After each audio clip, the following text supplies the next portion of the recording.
Desktop computers या laptop पर मौजूद स्टार्ट के बटन को जैसे ही हम प्रेस करते हैं तो ये फ़ौरन ऑन नहीं होता, बल्कि थोड़ा टाइम लगाता है, क्योंकि ऑपरेटिंग सिस्टम हमारे कंप्यूटर की हार्ड ड्राइव में होता है। पावर को ऑन करते हैं तो ऑपरेटिंग सिस्टम हार्ड ड्राइव से रैम में लोड होना शुरू हो जाता है। अगर हम हार्ड ड्राइव की जगह एसएसडी को यूज़ करें तो हमारा कंप्यूटर या लैपटॉप जल्द ही ऑन हो जाता है, क्योंकि एसएसडी बहुत स्पीडी होती है और इससे लैपटॉप या कंप्यूटर हमारा बहुत जल्द ऑन होता है। अगर पासवर्ड लगा हो हमारे लैपटॉप को या डेस्कटॉप कंप्यूटर को, जिसको भी, तो इसको टाइप करके हम ऑन करते हैं तो उसका भी टाइम कंसिडर होता है। फिर ऐसी स्क्रीन सामने आती है।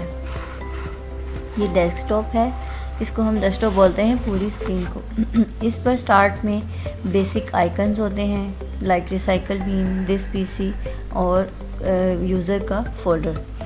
डेस्कटॉप के लेफ़्ट बॉटम कॉर्नर पे आप देखें तो आपको एक स्टार्ट का button, like window like button नज़र आएगा। इसको हम स्टार्ट का बटन कहते हैं और इस पूरी बार को, ये ब्लैक बार को हम टास्क बार कहते हैं। टास्क बार में लेफ़्ट बॉटम कॉर्नर पे स्टार्ट का बटन है। इसके बाद टाइप हियर टू सर्च जहाँ लिखा हुआ है, यहाँ से हम कुछ भी शॉर्टकट ली या फिर जो भी हमने अपने कंप्यूटर्स में से सेटिंग्स हैं, चाहे फोल्डर्स है, फाइल्स हैं, जो ओपन करना होता है, अगर हमें उसका नेम याद है हम उसको नेम वाइज ओपन करते हैं, या जो विंडोज़ की डिफ़ॉल्ट वैल्यूज़ होते हैं हम उनको डिफ़ॉल्ट टेक्स्ट या वर्ड्स के साथ हम उनको एक्सेस कर सकते हैं। उसके बाद ये टास्क व्यू है, यहाँ पर हम अपने टास्क जो लास्ट मंथ के टास्क, आज से लेकर लास्ट यानी कि फुल मंथ तक के टास्क यहाँ से हम व्यू कर सकते हैं। इसके बाद हमारे यहाँ पर आइकन्स हैं, शॉर्ट आइकन्स। दिस पीसी का शॉर्टकट है, इसको मैंने पिन किया हुआ है डेस्क टास्क बार के साथ, ताकि मैं इजीली इसको एक्सेसिबल कर सकूँ। हम डेस्कटॉप पर जाकर भी इसको ओपन कर सकते हैं। माइक्रोसॉफ्ट वर्ड है, फ़ोटोशॉप है, यानी अपने सॉफ्टवेयर्स या फाइल्स या फोल्डर्स जो भी हम काम कर रहे होते हैं उनके शॉर्ट आइकन्स यहाँ पर डिस्प्ले होते हैं। इसके बाद राइट बॉटम कॉर्नर पे ये सारा नोटिफिकेशन एरिया है। यहाँ पर टाइम एंड डेट भी होती है। यहाँ पर आप लैंग्वेज सेलेक्ट कर सकते हैं। यहाँ पर स्पीकर की आवाज़, आपके लैपटॉप की, आपके सिस्टम की आवाज़ को आप हाई या लो कर सकते हैं। यहाँ से आप बैटरी चेक कर सकते हैं और भी बहुत सारे हम जो नोटिफिकेशंस अपनी विंडोज़ की सेटिंग में यहाँ पर मज़ीद ऐड करना चाहते हैं आइकन्स को, वो ऐड होते हैं। लेफ़्ट मोस्ट एरिया को हम स्टेटस बार भी कहते हैं। इसके बाद हम चलते हैं, अगर हम अपनी ये ब्लैंक स्क्रीन के ऊपर, डेस्कटॉप के ऊपर कहीं पर भी राइट क्लिक करें तो हमें यहाँ पर नीचे डिस्प्ले सेटिंग्स शो होती हैं, इस पर क्लिक करें। डिस्प्ले सेटिंग्स में आप अपने डिस्प्ले की सेटिंग्स को चेंज कर सकते हैं, जैसा कि नाम से ही ज़ाहिर है। आप अपनी इसकी डिस्प्ले मींस ब्राइटनेस और कलर्स को चेंज कर सकते हैं। हम ब्राइटनेस को लो कर सकते हैं, ब्राइटनेस को हाई कर सकते हैं, नाइट लाइट ऑफ कर सकते हैं। लाइट नाइट को हम कहते हैं लाइट हमारी डिम हो जाए, और अगर हम रात में काम करें, दिन में करें, तो हम इसको ऑफ़ कर देते हैं। उसकी हम मज़ीद सेटिंग्स भी यहाँ से कर सकते हैं विंडोज़। इसी तरह हम यहाँ से change size of text apps and other items, यहाँ से हम उसका स्केल और लेआउट चेंज कर सकते हैं। हम यहाँ पर मोस्टली जो है वो 100% रिकमेंड की जाती है, क्योंकि अगर हम 125% करते हैं तो हमें स्क्रॉल करना पड़ता है चीज़ों को लाइक दिस, क्योंकि वो अपनी स्क्रीन से 125% बिगर नज़र आ रहा है हमें टेक्स्ट और अदर आइटम्स, ऑल आइटम्स। तो हमें स्क्रॉल डाउन करके हमें हमारी जो है टेक्स्ट कंप्लीट होता है, वो विंडो कंप्लीट होती है, जो कि एक विंडोज़ फिक्स के अंदर हमें नज़र आ सकती है। इसलिए रिकमेंडेड यही है कि आप इसको 100% रखें। जो डिफ़ॉल्ट स्क्रीन साइज़ होती है, स्क्रीन रेजोल्यूशन रिकमेंड भी वही करती है। तो हमारी रिकमेंडेड साइज़ है 1366 768 और मैंने 1360 की हुई है कुछ स्पेशल पर्पस की वजह से। मैं आपको यही इसमें कन्वर्ट कर, इससे हमारी रेजोल्यूशन परफेक्ट होती है। हमारा जो फ़ॉन्ट है वो हमें बिल्कुल क्लियर नज़र आता है। अगर हम इसके रेजोल्यूशन को कम या ज़्यादा बहुत कम करते हैं तो उससे हमारी टेक्स्ट के हमारी टेक्स्ट की फॉर्मेशन में प्रॉब्लम होती है। हमारे टेक्स्ट कभी धुंधला नज़र आने लगता है या फिर मिक्सड अप लगता है। तो हमें स्क्रीन रेजोल्यूशन जितनी रिकमेंडेड हो वही मोस्टली यूज़ करनी चाहिए। डिस्प्ले ओरिएंटेशन है, display orientation mean landscape, portrait mean हम डिस्प्ले ओरिएंटेशन के अंदर लैंडस्केप और पोर्ट्रेट ये दो ऑप्शंस होती हैं।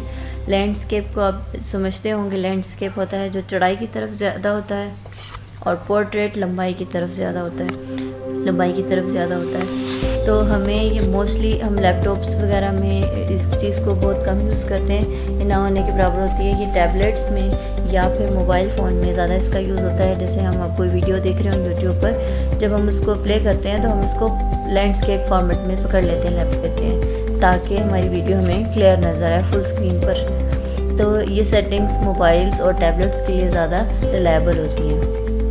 अब हम इस डिस्प्ले सेटिंग्स में हमें यही 2-3 सेटिंग्स हैं जो ज़्यादा इम्पोर्टेंट होती हैं या ज़्यादा हम यूज़ कर सकते हैं। अब हम चलते हैं, अब आप अपने डेस्कटॉप पे अगेन राइट क्लिक करें, पर्सनलाइज पे जाएं और पर्सनलाइज जैसा कि टैब के नेम से ही मेंशन है, आप इस टैब के अंदर जो सेटिंग्स हैं उसके थ्रू आप अपने लैपटॉप की या सिस्टम की या कंप्यूटर की या टैबलेट की सेटिंग्स को अपनी मर्ज़ी के मुताबिक, अपनी पर्सनैलिटी के मुताबिक, अपने इंटरेस्ट के मुताबिक कन्वर्ट कर सकते हैं। कलर स्कीम को, बैकग्राउंड्स को, पर मैं बैकग्राउंड की पिक्चर को चेंज कर सकती हूँ, उसके ऊपर सॉलिड कलर अप्लाई कर सकती हूँ, इसको स्लाइड शो कर सकती हूँ। पहले हम पिक्चर्स को देखते हैं हम इसको कैसे चेंज कर सकते हैं। जो बेसिकली बाय डिफ़ॉल्ट पिक्चर होती है वो मोस्टली यही विंडोज़ के साथ आती है, लेकिन अगर मैं इसके साथ कोई इमेज चेंज करना चाहती हूँ तो मैं यहाँ से कोई भी पिक्चर चूज़ करूँगी तो मेरे डिस्प्ले में बैकग्राउंड में यही इमेज लग जाएगा।